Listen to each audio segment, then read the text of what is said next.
بھائیو، ہمارے محبوب صلی اللہ علیہ وسلم کے کل 3 معجزات ایسے ہیں،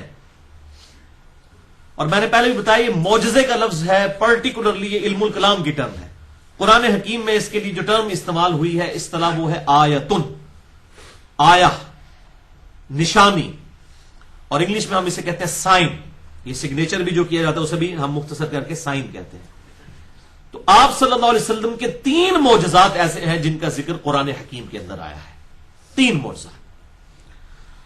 اس کے علاوہ آپ صلی اللہ علیہ وسلم کے کئی معجزات ہیں، لیکن وہ احادیث کی کتابوں میں، صحیح بخاری، صحیح مسلم، اس کے علاوہ باقی کتابوں میں الحمدللہ بڑی ڈیٹیل کے ساتھ سینکڑوں حصی معجزات بھی آپ صلی اللہ علیہ وسلم کے رپورٹ ہوئے ہیں، لیکن دعوی نبوت کرنے والا جو معجزہ ہے وہ صرف ایک ہے، اور وہ ہے قرآن حکیم۔ اور اس کی ٹیکنیکل ریزن یہ ہے کہ آج ہم آپ صلی اللہ علیہ وسلم کے کسی معجزے کی ویڈیو کسی کو نہیں دکھا سکتے۔ تو معجزہ تو ایسا ہونا چاہیے، اگر آپ کی نبوت قیامت تک کے لیے الحمدللہ، تو معجزہ بھی قیامت تک کے لیے ہونا چاہیے، اور وہ القرآن کی شکل میں ہمارے پاس الحمدللہ موجود ہے۔ اس حوالے سے بھائیو، جو جتنے بھی حصی معجزات ہیں، حصی ہم کہتے ہیں جن کو آپ جیسے حواس خمسہ ہم استعمال کرتے ہیں، جن کو آپ محسوس کر سکتے ہیں، فزیکل ہم انگلش میں سے کہتے ہیں، ٹینجیبل۔ حصی معجزات کے اعتبار سے اگر کسی کو شوق ہو تو یہ کمبائنڈ فارم میں آپ کو مشکات المصابیح میں مل جائیں گے۔ انٹرنیشنل نمبرنگ کے مطابق 5852 نمبر حدیث سے لے کر 5943 نمبر حدیث تک کل 92 احادیث ہیں جو آپ صلی اللہ علیہ وسلم کے پرٹیکولرلی حصی معجزات سے ریلیٹڈ ہیں الحمدللہ۔ اور یہ 92 کی نسبت بھی جو ہے محمد صلی اللہ علیہ وسلم کے حروف ابجد 92 ہے، اور ہمارے پاکستان کا بھی کنٹری کوڈ جو ہے وہ 92 ہے۔ یہ حروف ابجد سے ہمیں کوئی چڑ نہیں ہے، ایک لینگویج ہے، اس کے تعویذ لکھنا وہ ایک الگ غلط چیز ہے، اس کو ہم کنڈیم کرتے ہیں، میرا پورا لیکچر اس پہ ریکارڈ ہے مسئلہ نمبر 109 کے نام سے۔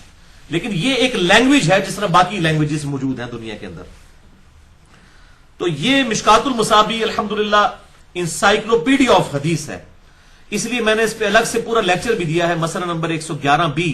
مشکات المصابیح کا مکمل تعارف۔ اب آپ کے پاس بخاری، مسلم، ابو داؤد، ترمذی، نسائی، ابن ماجہ یہ ساری کتابیں نہ بھی ہوں، صرف مشکات موجود ہو، تو الحمدللہ آج بھی جتنی احادیث آئیں گی آپ حیران ہوں گے کہ وہ سب کی سب احادیث چاہے وہ مختلف کتابوں میں ہیں، لیکن وہ سب کی سب احادیث الحمدللہ مشکات میں بھی موجود ہیں۔ اور میں نے یہ جو آج کے لیے 17 حصی معجزات سلیکٹ کیے ہیں، یہ سب کی سب احادیث جو ہیں وہ صحیح بخاری اور صحیح مسلم سے ہیں، کوئی حدیث میں نے اس سے باہر نہیں لی، تاکہ الحمدللہ وہ صحیح اور ضعیف کا چکر بھی ختم ہو جائے۔ اس حوالے سے 100% احادیث آج جتنی ڈسکس ہوں گی وہ صحیح بخاری اور صحیح مسلم سے انشاءاللہ ڈسکس ہوں گی۔ اس کے علاوہ بھائیوں، ہمارے محدثین رحمہم اللہ نے الگ سے بھی کتابیں لکھی ہیں، اسی حوالے سے اس امت میں بہت بڑا کام کیا ہے۔ 5ویں صدی ہجری کے اندر ایک بہت بڑے محدث گزرے ہیں، امام حاکم، جنہوں نے المستدرک للحاکم لکھی ہے، المتوفى 405 ہجری، ان کے لائق ترین شاگرد گزرے ہیں 5ویں صدی ہجری کے اندر، اور ان کا نام تھا امام ابو بکر احمد بن علی بن حسین البیہقی، جنہیں مشہور امام البیہقی کہا جاتا ہے، المتوفى 458 ہجری۔ انہوں نے تقریباً آج سے 1000 سال قبل ایک کتاب لکھی، اس کتاب کا نام ہے دلائل النبوہ،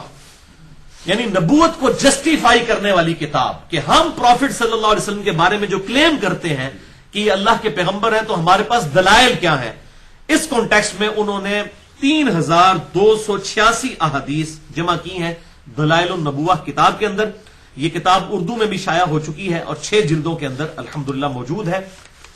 اور اگر آپ نیٹ پہ تلاش کریں تو بڑی آسانی کے ساتھ آپ کو اس کا PDF بھی مل جائے گا۔ 3286 احادیث پر مشتمل دلائل النبوہ کتاب ہے، جس میں آپ صلی اللہ علیہ وسلم کی پروفیسیز موجود ہیں، مستقبل کی پیشن گوئیاں، آپ صلی اللہ علیہ وسلم کے معجزات، ایون آپ صلی اللہ علیہ وسلم کے صحابہ کی کرامات بھی اس کے اندر موجود ہیں، کیونکہ صحابہ کی کرامات بھی آپ صلی اللہ علیہ وسلم کے معجزات کا ہی ایک کنٹینیوشن ہے الحمدللہ۔ تو وہ 3 بڑے بڑے معجزات جو قرآن حکیم میں ذکر ہوئے ہیں، ان میں سے نمبر 1 القرآن، جس پہ ہم پچھلی 2 نشستیں 150 منٹ کی گفتگو کر چکے ہیں، مسئلہ نمبر 131A اور 131B۔ اس کے علاوہ بھی میرا لیکچر ہے مسئلہ نمبر 85 کے نام سے، قرآن اور قتال، ہمارے محبوب صلی اللہ علیہ وسلم کی 2 خصوصیات۔ دوسرا معجزہ جو قرآن میں ذکر ہوا وہ الاسراء والمعراج ہے، آپ صلی اللہ علیہ وسلم کا زمینی سفر الاسراء والمعراج، اور معراج کا سفر، بیت اللہ سے لے کر بیت المقدس تک الاسراء، اور بیت المقدس سے جو سدرۃ المنتہا تک ہم اسے کہتے ہیں المعراج، اسے مشہور واقعہ معراج بھی کہا جاتا ہے۔ تو آپ صلی اللہ علیہ وسلم کا یہ معجزہ جو ہے اس کا بھی ذکر قرآن حکیم میں سورہ بنی اسرائیل اور سورۃ النجم کے اندر موجود ہے، اور اس میں میں نے بڑی ڈیٹیل کے ساتھ 6 گھنٹے میں لیکچر ریکارڈ کروا دیا ہے، مسئلہ نمبر 126A، B اور C کے عنوان سے۔ اور نمبر 3 بھائیوں، معجزہ جو قرآن حکیم میں ذکر ہوا آپ صلی اللہ علیہ وسلم کا حصی معجزہ، وہ ایک ہی حصی معجزہ ہے جس کو لوگوں نے بھی آبزرو کیا، وہ ہے شق القمر والا واقعہ، چاند کا 2 ٹکڑے ہو جانا۔ یہ وہ معجزہ ہے جو واحد حصی معجزہ ہے جو لوگوں نے آبزرو کیا، اور اس کا ذکر قرآن کے اندر موجود ہے۔ اس کے علاوہ کوئی بھی ڈائریکٹلی پوری ڈیٹیل کے ساتھ آپ صلی اللہ علیہ وسلم کا کوئی معجزہ قرآن میں ذکر نہیں ہوا۔ ہاں، بخاری اور مسلم میں اور باقی احادیث کی کتابوں میں بہت معجزات آئے ہیں۔ یہ شق القمر، چاند کے 2 ٹکڑے ہونے والا واقعہ جو ہے یہ سورۃ القمر کے اندر موجود ہے۔ اس سورت کا نام ہی سورۃ القمر ہے، پارہ نمبر 27 کے اندر۔ اس کے علاوہ ایک اور واقعہ بھی بعض روایتوں میں آیا ہے، سورج کو واپس پلٹانے والا، لیکن اصول محدثین پر وہ واقعہ ثابت نہیں ہے۔ یہ نہیں ہے کہ آپ صلی اللہ علیہ وسلم کے لیے معجزہ ظاہر نہیں ہو سکتا، اللہ تعالیٰ کے لیے کوئی مشکل نہیں ہے، بلکہ صحیح سند کے ساتھ یہ چیز ثابت ہے، بخاری اور مسلم دونوں کے اندر۔ صحیح بخاری میں انٹرنیشنل نمبر کے مطابق 3124، صحیح مسلم میں 4555 اور مشکات میں بھی موجود ہے 433 نمبر حدیث کہ سیدنا موسیٰ علیہ السلام کے خلیفہ اول یوشع ابن نون، جوشوا جن کو ہم کہتے ہیں اولڈ ٹیسٹمنٹ کی لینگویج میں، بخاری مسلم دونوں میں اور مشکات میں بھی میں نے حوالہ دے دیا، ان کی دعا کی برکت سے سورج رک گیا تھا۔ جمعے کا دن تھا اور ہفتے کے دن یہودیوں کے لیے قتال کرنا منع تھا، اس وقت کے یہودی یار مسلمان ہی تھے، تو وقت کے پیغمبر نے یہ دعا کی کہ اے اللہ، اب جو ہے وہ ہماری فتح کا وقت قریب ہے، اگر یہ رات کا وقت شروع ہو گیا اور پھر کل ہفتہ ہوا ہم قتال نہیں کریں گے، پھر کافروں کو جمع ہونے کا موقع مل جائے گا، تو اے اللہ ہمارے لیے سورج کو روک دے۔ اور انہوں نے کہا کہ ہم اللہ تعالیٰ کے کام پر مامور ہیں اور سورج کو اللہ تعالیٰ نے ہمارے کاموں کے اوپر مامور کیا ہوا ہے، اے اللہ یہ سورج تیرے اختیار میں ہے، تو اسے روک دے۔ انہوں نے بھی اللہ سے دعا کی، کوئی سورج کو اشارہ نہیں کیا، انہوں نے اللہ سے ہی دعا کی ہے، نہ وہ یہ کہ اشارے پہ کوئی کام ہونے والا ہے، اس طریقے سے دعا کی تو سورج رک گیا۔ تو آپ صلی اللہ علیہ وسلم کے لیے اس قسم کا جو ضعیف واقعہ ملتا ہے، اس کو اگر کوئی مانتا بھی ہے تو اس سے کوئی عقیدے میں فرق پڑنے والی بات نہیں ہے۔ حضرت یوشع ابن نون کے لیے یہ واقعہ ثابت ہے صحیح بخاری اور صحیح مسلم کے اندر، لہذا کوئی ایسا ایشو نہیں ہے۔ اب آ جائیے وہ معجزہ جو آج کا پہلا معجزہ میں نے ڈسکس کرنا ہے، شق القمر والا واقعہ جو قرآن حکیم میں سورۃ القمر کی آیت نمبر 1 سے لے کر 4 تک میں ایڈریس ہوا ہے۔ اعوذ باللہ من الشیطان الرجیم، بسم اللہ الرحمن الرحیم۔ اقتربت الساعہ، قریب آ گئی قیامت، وانشق القمر، اور 2 ٹکڑے ہو گیا چاند۔ یہ قیامت کی نشانیوں میں سے ایک نشانی ہے آپ صلی اللہ علیہ وسلم کے مبارک زمانے میں چاند کا 2 ٹکڑے ہو جانا، کیونکہ آپ صلی اللہ علیہ وسلم بھی قیامت کی ایک نشانی ہے، کیونکہ آپ کے بعد تو اب کوئی پیغمبر نہیں آنا، اب قیامت ہی آنی ہے۔ اسی لیے صحیح مسلم میں حدیث ہے انٹرنیشنل نمبر کے مطابق 2005 نمبر کہ آپ صلی اللہ علیہ وسلم جب بھی کوئی تقریر فرمایا کرتے تھے، چاہے جمعے کا خطبہ ہو، عید کا خطبہ ہو، تو آپ صلی اللہ علیہ وسلم اپنی یہ 2 انگلیاں جوڑ کر بلند فرمایا کرتے، شہادت کی انگلی اور درمیان والی انگلی، اور کہا کرتے کہ اللہ تعالیٰ نے مجھے اور قیامت کو اس طرح ساتھ بھیجا ہے جس طرح یہ 2 انگلیاں۔ تو آپ صلی اللہ علیہ وسلم بھی قیامت کی خبر ہے، اور یہ آپ صلی اللہ علیہ وسلم کے مبارک زمانے میں چاند کا 2 ٹکڑے ہونا یہ قیامت کی خبر ہے۔ تو اللہ تعالیٰ فرماتا ہے قریب آ گئی قیامت اور 2 ٹکڑے ہو گیا چاند۔ وَإِن يَرَوْا آيَةً يُعْرِضُوا وَيَقُولُوا سِحْرٌ مُسْتَمِرٌ، جب بھی یہ کافر کوئی نشانی دیکھتے ہیں تو یہ کہتے ہیں کہ یہ تو کھلا جادو ہے، اور وہ اس نشانی سے منہ بھی پھیر لیتے ہیں۔ وَكَذَّبُوا وَاتَّبَعُوا أَهْوَاءَكُمْ، اور انہوں نے ہمارے محبوب صلی اللہ علیہ وسلم کے لیے جو نشانی ظاہر ہوئی اس کو بھی جھٹلایا اور اپنی خواہش نفس کی پیروی کی۔ وَكُلُّ أَمْرٍ مُسْتَقِرٌ، اور